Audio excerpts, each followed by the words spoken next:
Assalamualaikum warahmatullahi wabarakatuh. Dalam hening yang sering terabaikan, ada satu pertanyaan yang jarang sekali benar-benar direnungkan dengan jujur. Kita sering mencari Allah, tapi pernahkah disadari, mungkin selama ini yang terjadi bukanlah Allah yang jauh, melainkan hati yang tidak melihatnya. Atau mungkin yang lebih dalam dari itu, bukan karena Allah tidak hadir, tapi karena hati ini terlalu sibuk melihat selain Dia.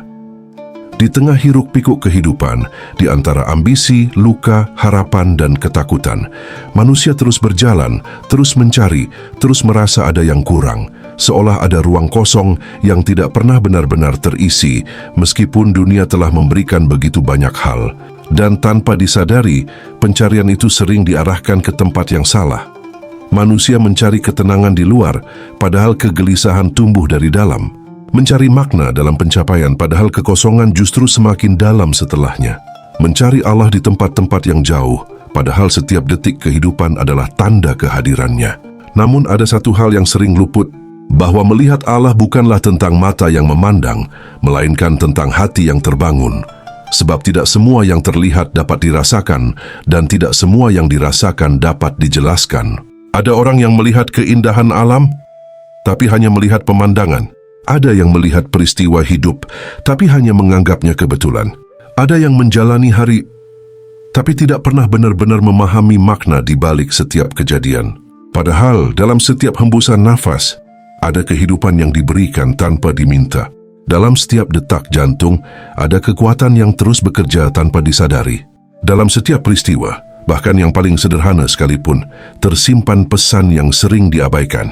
Masalahnya bukan pada kurangnya tanda, tetapi pada hati yang belum peka untuk membaca. Hidup ini penuh dengan isyarat, namun kesadaran sering tertutup oleh kesibukan yang tidak pernah selesai. Pikiran terus berlari, mengejar sesuatu yang belum tentu membawa pulang ketenangan. Sementara hati perlahan menjauh dari keheningan yang seharusnya menjadi tempat bertemu. Dan disitulah awal dari keterasingan itu terjadi, bukan terasing dari dunia, tetapi terasing dari sumber kehidupan itu sendiri. Ada yang merasa hidupnya berat, seolah tidak ada pertolongan. Ada yang merasa doanya tidak pernah sampai, seolah langit tertutup rapat. Ada yang merasa sendirian, seolah tidak ada yang memahami. Padahal bisa jadi, bukan karena Allah tidak mendengar, tetapi karena hati terlalu bising untuk merasakan.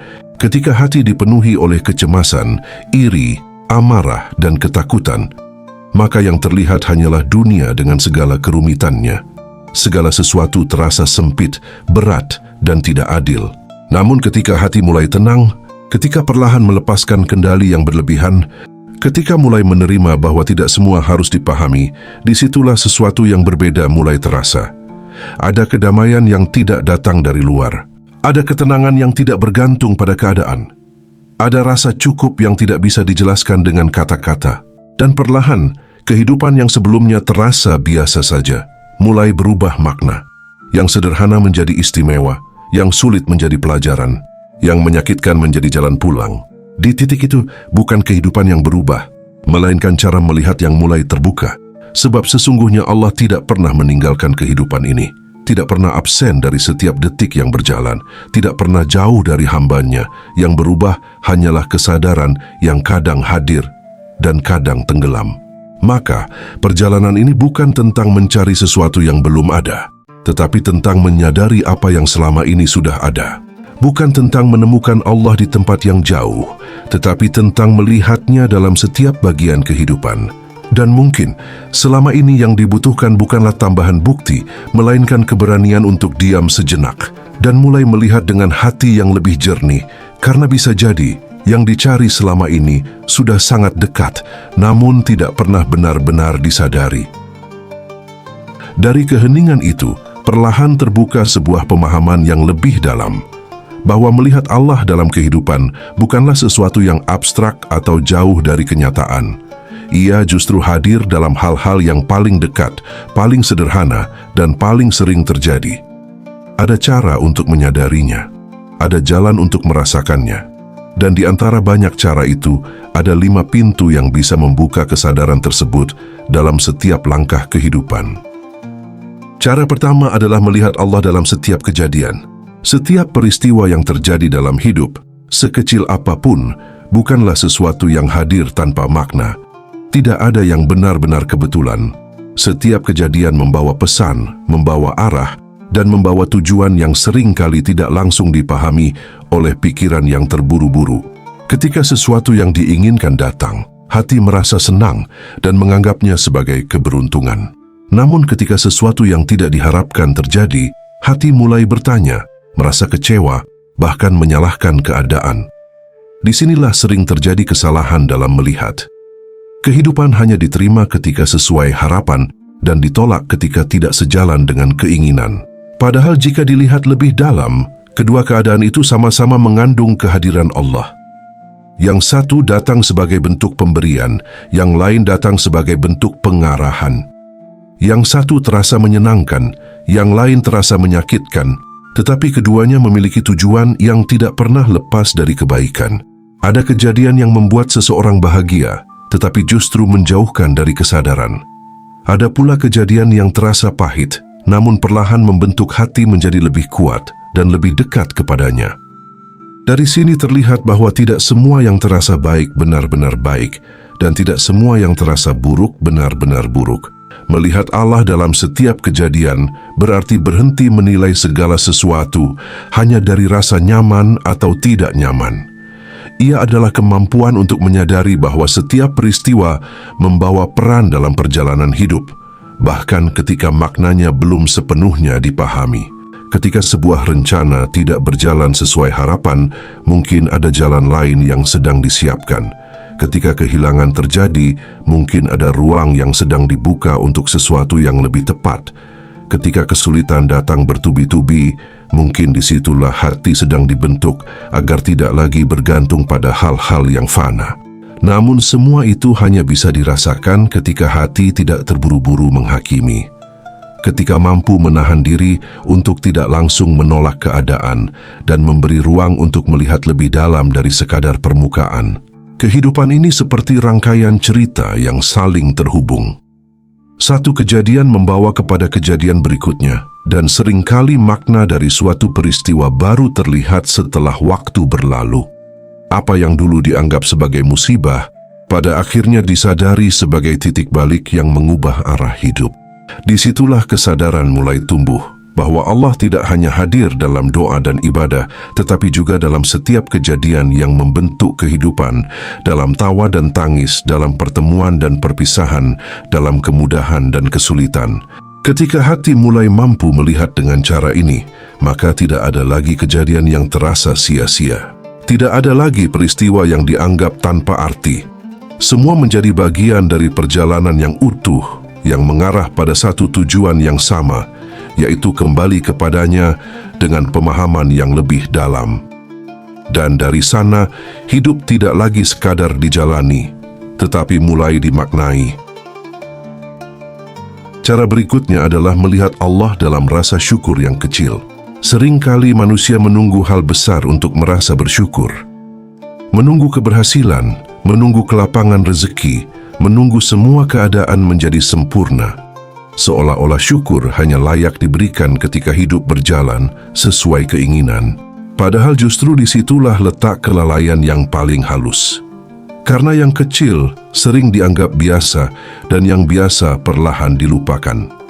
Nafas yang masih berhembus tanpa hambatan, tubuh yang masih bisa bergerak, mata yang masih mampu melihat, semua itu hadir setiap hari tanpa diminta. Namun karena terlalu sering terjadi, ia tidak lagi dianggap sebagai anugerah. Hati menjadi terbiasa menerima tanpa menyadari. Melihat Allah dalam rasa syukur yang kecil berarti mengembalikan kesadaran pada hal-hal yang selama ini terlewat. Bukan hanya pada apa yang besar dan terlihat, tetapi pada yang sederhana dan sering diabaikan. Segelas air yang diminum saat haus mungkin terlihat sepele, namun tanpa itu, tubuh akan melemah. Udara yang dihirup setiap detik tidak pernah terasa istimewa, padahal tanpa itu kehidupan tidak akan bertahan. Bahkan ketenangan sesaat di tengah kesibukan adalah bentuk kasih sayang yang sering tidak disadari. Ketika hati mulai peka terhadap hal-hal kecil seperti ini, perlahan muncul rasa cukup yang tidak bergantung pada banyaknya apa yang dimiliki. Ada kedamaian yang tumbuh bukan karena hidup sempurna, tetapi karena mampu melihat bahwa selama ini begitu banyak yang telah diberikan. Dan dari syukur yang kecil itu, hati mulai terbuka. Bukan hanya melihat nikmat, tetapi juga merasakan kehadiran yang memberi nikmat. Bukan hanya menikmati hasil, tetapi juga menyadari sumber dari semua yang diterima. Di titik ini, syukur tidak lagi menjadi sekadar ucapan, tetapi berubah menjadi cara memandang kehidupan. Segala sesuatu terasa lebih hidup, lebih bermakna, dan lebih dekat. Apa yang dulu terasa kurang, perlahan berubah menjadi cukup. Apa yang dulu dikejar tanpa henti, mulai kehilangan daya tariknya. Karena ternyata kebahagiaan tidak selalu datang dari penambahan, tetapi dari kesadaran. Dan kesadaran itu tumbuh dari hal-hal kecil yang tidak lagi diabaikan. Melihat Allah dalam rasa syukur yang kecil juga melatih hati untuk tidak mudah mengeluh. Karena setiap keluhan seringkali lahir dari fokus yang salah, yaitu hanya melihat apa yang belum ada dan melupakan apa yang sudah diberikan. Padahal jika ditimbang dengan jujur, seringkali yang telah dimiliki jauh lebih banyak daripada yang belum dimiliki. Namun hati yang tidak terbiasa bersyukur akan selalu merasa kurang, seberapapun banyaknya yang datang. Sebaliknya, hati yang mampu mensyukuri hal kecil akan selalu merasa cukup, bahkan dalam keterbatasan. Disitulah letak rahasianya, bukan pada besar atau kecilnya nikmat, tetapi pada kemampuan hati untuk melihat dan menyadarinya. Dan ketika rasa syukur itu tumbuh, bukan hanya kehidupan yang terasa lebih ringan, tetapi hubungan dengan Allah pun menjadi lebih dekat. Karena setiap nikmat, sekecil apapun, menjadi jembatan untuk mengingatnya. Dari yang sederhana, hati belajar mengenal. Dari yang kecil, kesadaran mulai tumbuh. Dan dari rasa syukur yang tulus, kehadiran Allah menjadi semakin nyata dalam setiap detik kehidupan. Cara berikutnya adalah melihat Allah dalam kesabaran. Kesabaran sering dipahami sebagai kemampuan untuk bertahan dalam keadaan sulit, menahan diri, menunggu, dan menerima sesuatu yang tidak sesuai dengan harapan. Namun jika dilihat lebih dalam, kesabaran bukan hanya tentang menahan, tetapi tentang cara melihat. Karena di dalam setiap kesabaran ada ruang yang mempertemukan hati dengan Allah. Ketika hidup berjalan tidak sesuai keinginan, disitulah kesabaran mulai diuji. Rencana yang telah disusun dengan rapi bisa runtuh dalam sekejap. Harapan yang dijaga dengan penuh keyakinan bisa berubah arah tanpa peringatan. Dan dalam keadaan seperti itu, hati seringkali dipenuhi oleh pertanyaan yang tidak menemukan jawaban. Mengapa ini terjadi? Mengapa harus sekarang? Mengapa harus dengan cara seperti ini? Namun kesabaran mengajarkan sesuatu yang berbeda. Ia tidak selalu menjawab semua pertanyaan itu, tetapi mengubah cara hati memandangnya.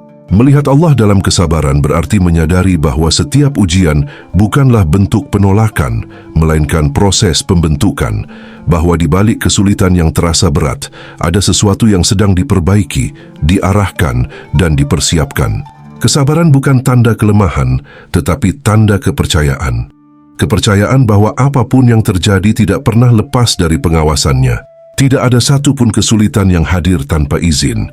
Tidak ada satupun ujian yang datang tanpa tujuan. Ketika hati mampu bertahan tanpa kehilangan keyakinan, disitulah kesabaran berubah menjadi kekuatan. Bukan karena keadaan menjadi mudah, tetapi karena hati tidak lagi mudah goyah. Ada ketenangan yang tetap terjaga meskipun badai belum berlalu. Ada keyakinan yang tetap berdiri meskipun jalan terasa gelap. Di dalam kesabaran, waktu memiliki peran yang tidak bisa digantikan. Karena tidak semua hal bisa dipahami saat ini. Ada proses yang hanya bisa dimengerti setelah dilewati. Ada hikmah yang hanya bisa terlihat setelah luka mulai mereda. Dan kesabaran menjaga hati agar tidak rusak sebelum sampai pada titik itu. Tanpa kesabaran, seseorang bisa menyerah terlalu cepat, bisa mengambil keputusan dalam keadaan emosi, bisa menutup jalan yang sebenarnya sedang terbuka perlahan. Namun dengan kesabaran, hati diberi ruang untuk tetap jernih, tetap sadar, dan tetap terhubung. Melihat Allah dalam kesabaran juga berarti menerima bahwa tidak semua keinginan harus segera terwujud. Ada waktu yang telah ditetapkan, ada proses yang harus dilalui, dan ada pelajaran yang tidak bisa dilewati begitu saja. Ketika sesuatu tertunda, bukan berarti ditolak. Ketika sesuatu diambil, bukan berarti dihilangkan tanpa arti. Semua bergerak dalam ketentuan yang sering kali tidak bisa dijangkau oleh logika yang terbatas. Disitulah kesabaran menjadi jembatan. Jembatan antara harapan dan kenyataan. Jembatan antara rencana manusia dan kehendak Allah. Jembatan antara apa yang diinginkan dan apa yang sebenarnya dibutuhkan. Dan ketika hati mampu berjalan di atas jembatan itu tanpa tergesa-gesa, perlahan akan terlihat bahwa setiap langkah tidak pernah sia-sia. Kesabaran tidak selalu menghilangkan rasa sakit, tetapi ia mengubah cara hati memikulnya. Tidak membuat beban menjadi ringan, tetapi membuat hati menjadi lebih kuat. Tidak mempercepat waktu, tetapi membuat perjalanan terasa lebih bermakna. Di titik itu, kesabaran bukan lagi sekadar menunggu, tetapi menjadi bentuk kedekatan. Karena dalam diam yang penuh keikhlasan, dalam bertahan yang tanpa keluhan, dalam menerima yang tanpa penolakan, ada kehadiran Allah yang terasa begitu dekat. Cara berikutnya adalah melihat Allah dalam diri manusia. Setiap pertemuan dalam hidup bukanlah sesuatu yang terjadi tanpa makna. Setiap manusia yang hadir, baik yang membawa kebahagiaan maupun yang meninggalkan luka, memiliki peran dalam perjalanan batin yang seringkali tidak langsung disadari. Manusia sering menilai orang lain hanya dari sikap yang terlihat. Yang baik disambut dengan hangat, yang menyakitkan dijauhi dengan kecewa. Namun di balik semua itu, ada sesuatu yang lebih dalam untuk dipahami. Melihat Allah dalam diri manusia berarti menyadari bahwa setiap orang adalah perantara. Ada yang menjadi jalan hadirnya kasih sayang, ada yang menjadi jalan datangnya pelajaran. Ketika bertemu dengan orang yang tulus, yang peduli, yang memberi tanpa pamrih, disitulah terlihat bagaimana kasih sayang Allah bekerja melalui hati manusia. Kebaikan yang datang bukan sekadar dari manusia itu sendiri, tetapi dari sumber yang menggerakkan hatinya. Namun tidak semua pertemuan terasa indah. Ada manusia yang hadir membawa kekecewaan, menguji kesabaran, bahkan meninggalkan luka yang dalam. Dan disitulah seringkali hati menutup diri, merasa bahwa kehidupan tidak adil atau bahwa orang lain hanya membawa kesulitan. Padahal jika dilihat dengan kesadaran yang lebih dalam, bahkan dari pertemuan yang menyakitkan pun, ada sesuatu yang sedang diajarkan. Ada yang hadir untuk menunjukkan batas, agar hati belajar menjaga diri. Ada yang hadir untuk menguji kesabaran, agar hati tidak mudah goyah. Ada yang hadir untuk melukai, agar hati kembali mencari kekuatan yang lebih sejati. Bukan berarti luka itu harus dibenarkan, tetapi ada pelajaran yang tidak bisa dihindari darinya. Melihat Allah dalam diri manusia bukan berarti membenarkan semua perlakuan, tetapi memahami bahwa di balik setiap interaksi ada hikmah yang sedang dibuka perlahan. Ketika seseorang berbuat baik, itu adalah cerminan rahmat yang mengalir. Ketika seseorang berbuat buruk, itu adalah cermin yang menunjukkan apa yang perlu diperkuat dalam diri. Dari situ, cara memandang mulai berubah. Tidak lagi terlalu bergantung pada manusia, karena disadari bahwa manusia hanyalah perantara. Tidak pula terlalu membenci, karena setiap pertemuan memiliki perannya masing-masing. Hati menjadi lebih tenang, karena tidak lagi terjebak dalam penilaian yang sempit. Tidak mudah terangkat oleh pujian, dan tidak mudah hancur oleh perlakuan orang lain. Ada keseimbangan yang mulai tumbuh. Kebaikan disyukuri tanpa berlebihan. Keburukan dihadapi tanpa kehilangan arah. Dan dari sana, hubungan dengan manusia tidak lagi menjadi pusat, tetapi menjadi jalan untuk lebih mengenal Allah. Karena pada akhirnya, manusia datang dan pergi. Sikap mereka bisa berubah, perasaan mereka bisa berganti. Namun yang tetap adalah sumber dari semua itu. Melihat Allah dalam diri manusia membuat hati tidak lagi terikat secara berlebihan. Ada kedekatan tanpa ketergantungan, ada jarak tanpa kebencian. Semua menjadi bagian dari perjalanan yang saling melengkapi, dan perlahan disadari bahwa setiap orang yang pernah hadir dalam hidup, sekecil apapun perannya, telah membawa sesuatu yang membentuk diri menjadi seperti sekarang. Baik sebagai kenangan, sebagai pelajaran, maupun sebagai pengingat. Dan dari semua itu, hati belajar satu hal yang paling penting, bahwa di balik setiap wajah manusia, ada skenario yang tidak pernah lepas dari kehendaknya. Cara berikutnya adalah melihat Allah dalam kesendirian. Tidak semua orang nyaman dengan sepi. Ketika tidak ada suara, tidak ada kesibukan, dan tidak ada orang lain yang mengisi ruang, seringkali yang muncul justru kegelisahan. Pikiran mulai berbicara lebih keras, perasaan yang lama disimpan perlahan naik ke permukaan, dan hati dipaksa berhadapan dengan dirinya sendiri. Kesendirian sering dianggap sebagai kekosongan, padahal di dalamnya terdapat ruang yang paling jujur. Di tengah keramaian, Manusia bisa bersembunyi di balik peran, di balik kesibukan, dan di balik interaksi yang terus berjalan. Namun dalam kesendirian, semua itu perlahan luruh. Tidak ada lagi yang bisa ditutupi, tidak ada lagi yang bisa dialihkan. Dan disitulah pertemuan yang sesungguhnya mulai terjadi. Melihat Allah dalam kesendirian berarti berani hadir sepenuhnya bersama diri sendiri, tanpa distraksi, tanpa pelarian. Bukan untuk larut dalam kesepian, tetapi untuk menyadari bahwa dalam sepi itu tidak pernah benar-benar sendiri. Ada kehadiran yang tidak terlihat, tetapi bisa dirasakan oleh hati yang tenang. Ketika dunia berhenti sejenak, ketika suara luar mulai mereda, hati mulai lebih peka terhadap sesuatu yang selama ini tertutup oleh kebisingan. Ada bisikan halus yang tidak datang dari pikiran, ada ketenangan yang tidak bergantung pada keadaan.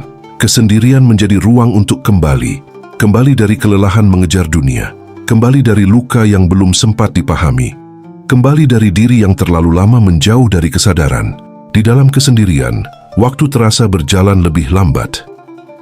Ada kesempatan untuk melihat kembali perjalanan yang telah dilalui, memahami apa yang terjadi, dan merasakan apa yang selama ini diabaikan. Tidak semua kesendirian terasa nyaman di awal. Ada yang terasa berat, ada yang memunculkan kesedihan, bahkan ada yang menghadirkan air mata. Namun justru dari situlah hati mulai dibersihkan. Karena yang selama ini ditahan, akhirnya menemukan ruang untuk dilepaskan. Melihat Allah dalam kesendirian juga berarti menyadari bahwa tidak semua kekuatan datang dari luar. Ada kekuatan yang tumbuh dalam diam, dalam refleksi, dalam keheningan yang tidak terganggu. Di saat tidak ada siapa-siapa untuk bergantung, disitulah hati belajar bersandar hanya kepadanya. Bukan karena tidak membutuhkan manusia, tetapi karena menyadari bahwa ketenangan yang sejati tidak bisa sepenuhnya diberikan oleh manusia. Ia hanya bisa ditemukan ketika hubungan dengan Allah mulai terasa lebih dekat.